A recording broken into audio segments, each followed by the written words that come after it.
Rajiv, shining India, अब 2004 में हार का कुछ भी कारण हो, शाइनिंग इंडिया नारा तो दे दिया गया, लेकिन आज के परिप्रेक्ष्य में शाइनिंग इंडिया का जिक्र करना, आप इसे किस तरह से देख रहे हैं?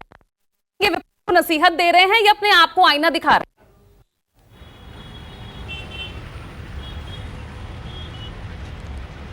देखिए पूजा, राजनीति जो है, चुनाव जो है, वो खेल का मैदान है। और आपको पता है कि आप जब खेल खेलते हैं तो दो तरीके से खेलते हैं, एक मनोवैज्ञानिक तौर पर और दूसरा जो शारीरिक तौर पर मैदान में अपने खेल के, अपने कौशल के आधार पर प्रदर्शन करते हैं। तो मनोवैज्ञानिक तौर पर इंडिया गठबंधन ने, यानी विपक्षियों का जो गठबंधन का नाम इंडिया है, उसने मनोवैज्ञानिक तौर पर बढ़त ले रखी है। जिस तरह से reaction Bharatiya Janata party over react कर रही है इस नाम पर, उससे तो मुझे यही लगता है। आप देखिए, पहले प्रधानमंत्री ने कहा कि पीएफआई ने भी अपने नाम में इंडिया जोड़ रखा है, इंडियन मुजाहिदीन, तमाम आतंकी संगठनों में जिसमें इंडिया नाम था, उन्होंने उसको कहा कि जो उससे इंडिया को जोड़ा, फिर ईस्ट इंडिया कंपनी को उससे जोड़ा। जब इससे बात नहीं बनी तो भारतीय जनता पार्टी के नेता प्रवक्ता INDIA कहने लगे, फिर उससे बात नहीं बनी तो फिर घमंडिया कहने लगे, और अब वरिष्ठ नेता जो कि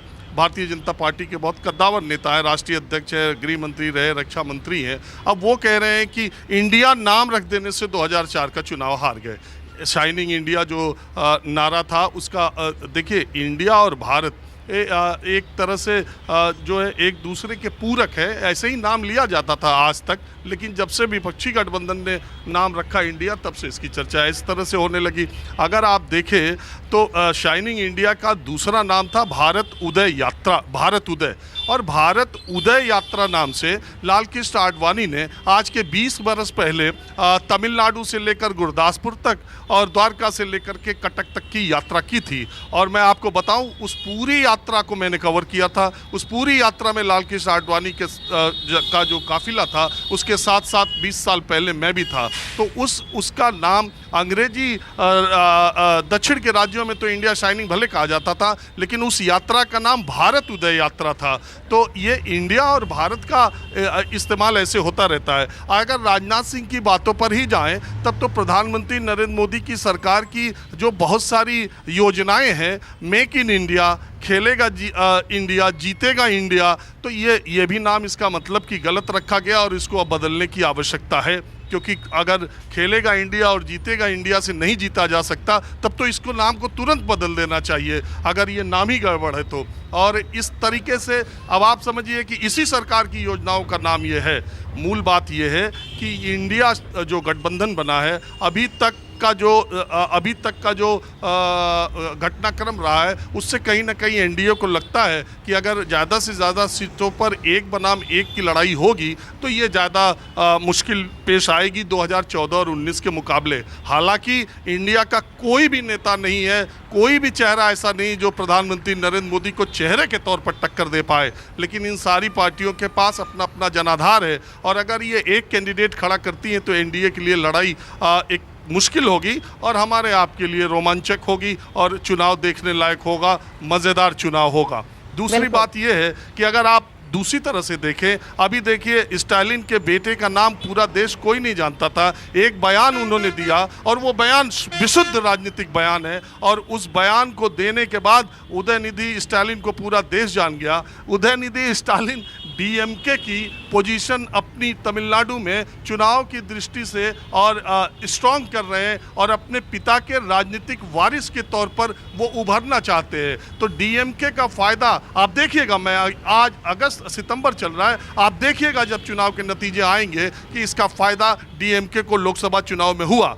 दूसरी तरफ उसी बयान को लेकर भारतीय जनता पार्टी ज़्यादा से ज़्यादा नॉर्थ के, ज़्यादा से ज़्यादा देश के दूसरे कोनों पर इसकी चर्चा करेगी और कहेगी कि ये सनातन धर्म को ही समाप्त कर देना चाहते हैं। मूल बात यह है कि हजारों सालों से सनातन धर्म को तमाम आक्रांता आकर के जिसका बाल भी न बांका कर पाए, उसमें 45 बरस के एक नेता के बयान से सनातन धर्म खत्म हो सकता है या उसका कोई बाल भी बांका हो सकता है क्या? नहीं। लेकिन मज़ेदार बात यह भी है कि हिंदुत्व की बात करने वाली, मंदिरों को बनवाने वाली, हिंदुत्व पर लगातार चलने वाली जो सरकार है, उसी के ज़माने में एक 45 साल के नेता से हिंदुत्व पर खतरा पैदा हो गया और बीजेपी के तमाम बड़े नेता इंडिया के नेताओं से बयान मांग रहे हैं। और मज़ेदार बात यह भी है कि इंडिया के नेता अपने आप को असहज महसूस कर रहे हैं। ये कुल मामला चुनावी है और ये सब चुनाव की दृष्टि से हो रहा है, लेकिन इतना ज़रूर है कि इंडिया नाम से बीजेपी में एक मनोवैज्ञानिक घबराहट तो दिखाई देती है।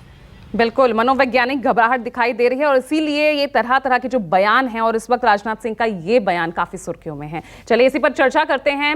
राजनीतिक मेहमान हमारे साथ जुड़े हुए हैं। अनुप्रिया जी भी जेडीयू से हमारे साथ जुड़ गई हैं। तो चलिए अनिला जी, सबसे पहले आपसे ही सवाल करने जा रही हूँ। राजनाथ सिंह का ये बयान, शाइनिंग इंडिया, हमसे चूक हुई थी, हम हारे थे, ये गठबंधन भी हारेगा, क्या मायने निकालें? और आज शिक्षक दिवस है, टीचर्स डे है, तो सभी जितने भी शिक्षक हैं और किसी भी रूप में हो, चाहे वो माता पिता के रूप में हो या हमें कक्षा में शिक्षा देने वाले हों, सबको ही हाथ जोड़कर नमन, प्रणाम। देखिए, ऐसा है कि ये कहा जाए, जैसे कि अभी राजीव जी भी कह रहे थे, आप भी कह रही हैं, गौरव जी भी कह रहे थे कि जो एनडीए है ना, वो इंडिया से डर गया, वो इंडिया से डर गया। देखिए साहब, ये राजनीति है। सामने अगर अपोजिशन यानी कि विपक्ष के रूप में ये Indian national developmental inclusive alliance खड़ा हुआ है, अगर हिम्मत है तो पूरा बोला करें ना। ये हमारे देश के नाम के पीछे कैसे छुपे हुए हैं भाई? इनकी औकात नहीं है कि खुलकर अपना पूरा नाम लें। और एनडीए को किसी से डरने की आवश्यकता नहीं है। हम यहाँ पर राजनीति करने के लिए आए हुए हैं साहब, यहाँ भजन कीर्तन करने के लिए नहीं आए हुए हैं। अगर सामने ये डॉटेड धब्बेदार वाला अलायंस खड़ा हुआ है तो इनको हम हर चीज पर घेरेंगे, चाहे वो 45 वर्ष का राजीव जी, स्टालिन का बेटा हो, कुपुत्र जो हो वो हो, या फिर खड़गे का कुपुत्र हो, कोई भी हो, उनको हम घेरेंगे और अच्छे से घेरेंगे। और आपको लगता है कि 45 साल वाले इस दुष्ट इंसान से एनडीए या कोई भी हिंदू डर जाएगा? 1200 वर्ष की जो गुलामी रही है, चाहे वो इस्लामिक इन्वेडर्स की रही हो, चाहे वो ब्रिटिशर्स की रही हो, वो हमारी हस्ती नहीं मिटा पाए।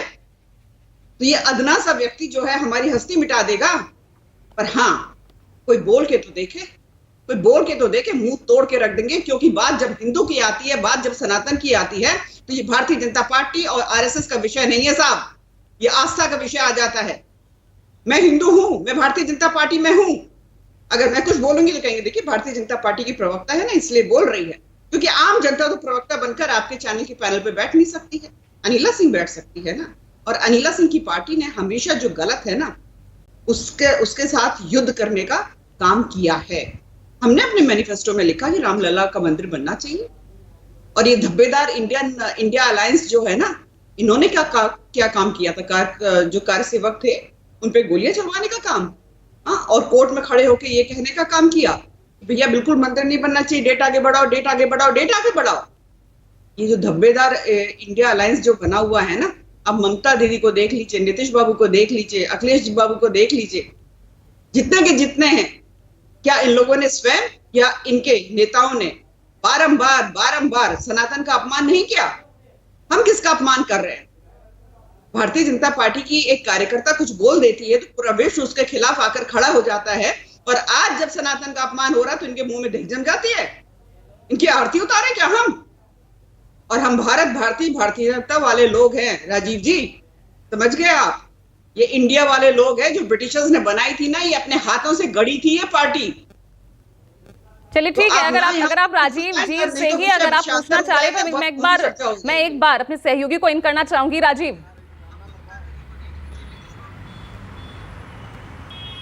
देखिए, जो इंडिया बात की, देखिए अनिला सिंह कहें, वो अपनी पार्टी के प्रवक्ता है और कुछ भी, मैं कभी भी वाद विवाद में तू मैं नहीं पढ़ता। वो अपनी बात कह सकती है, उनको पूरा वक्त दिया जाना चाहिए। जो फैक्ट है मैंने वो बता दिया। एक और बता देता हूँ कि अटल जी की 2004 के चुनाव में जो हार हुई, उसके तुरंत बाद, उस समय मैं इस चैनल में नहीं था, दूसरे चैनल में था, और मेरे एक वरिष्ठ सहयोगी ने अटल जी का उन छुट्टियों पर गए थे और हिमाचल प्रदेश में जा कर के इंटरव्यू किया था। और बहुत ही शानदार और बहुत ही ऐतिहासिक इंटरव्यू है, जिसमें सीधा सवाल पूछा गया था, आप हार के क्या कारण मानते हैं? तो उन्होंने कहा था गुजरात के दंगे। तो अटल जी ने खुद ही अपनी हार का कारण बताया था, सबसे बड़ा कारण। तो मैं सिर्फ ये कहना चाहता हूँ कि राजनाथ जी के इस बयान में कि इंडिया नाम से वो 2004 चुनाव हार गए थे, इसलिए इंडिया नाम अपशकुनी है, ये सिर्फ इसलिए कहा जा रहा है क्योंकि विपक्षी गठबंधन ने अपने गठबंधन का नाम इंडिया रखा है। ठीक है राजीव। अनिला जी को मैंने बिल्कुल पूरा वक्त दिया है, अगर कुछ और कहना चाह रही नीरज जी तो थोड़ा सा वक्त मैं आपको और दे रही हूँ। मैं 5 सेकंड लूंगी केवल। ठीक है राजीव जी, ये अटल जी का समय नहीं है, ये मोदी जी का समय है, ठीक है। और परिवर्तन जो है ना, ये सृष्टि का नियम है।